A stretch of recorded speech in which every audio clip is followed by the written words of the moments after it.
Hi guys, today I'm going to be reviewing The Incredibles 2 movie.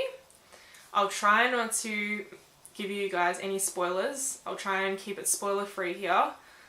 But to begin with, I'll just give you the premise of the film. So firstly, I guess the first Incredibles came out about 14 or 15 years ago, and that focused on a family of people who had superpowers and their adventures, I suppose. So it's a kids film, it's an animated film, it's a great family film, and when we finished that film, the way that we left off is that Jack has powers, but no one in the family knows. So in the new film, in The Incredibles 2, Jack has powers and the family finds out that he has powers, and one of the things that they have to do is kind of navigate how to control his powers.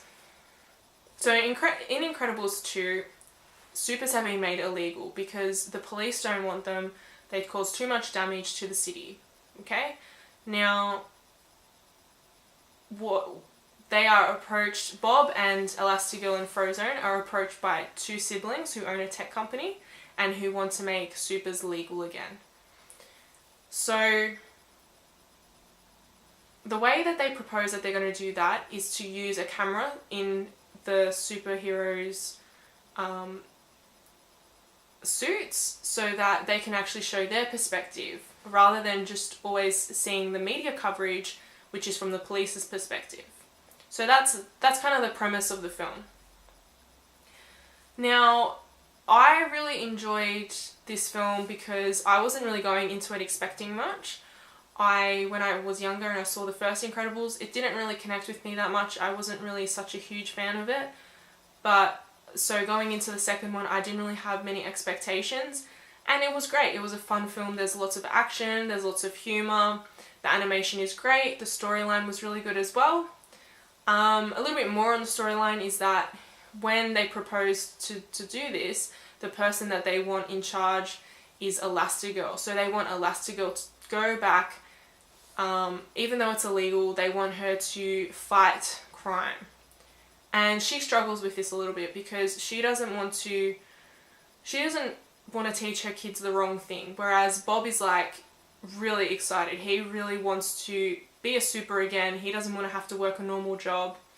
And so Elastigirl actually decides, okay, yes, I'm going to take on this project and I'm going to fight crime, even though it's illegal in this film.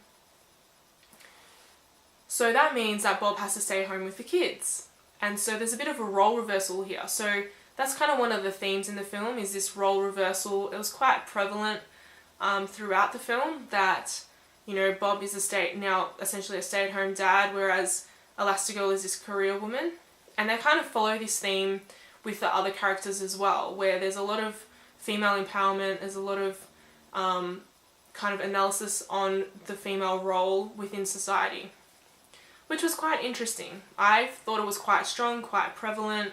I don't know if that's just because I tend to analyse films a lot, but I found it to be quite in the forefront of the film. One of the other things that I would say is that I expected more of the whole family kind of fighting together, which we didn't really get to see that much. It was mainly Elastigirl taking charge and being at the forefront of the action, which was a little disappointing, but I can understand why that was important for the storyline. So overall, I would give this film 4 out of 5 stars. I thought the action was great, the storyline was great, the themes were very current and modern, and the animation obviously was fantastic.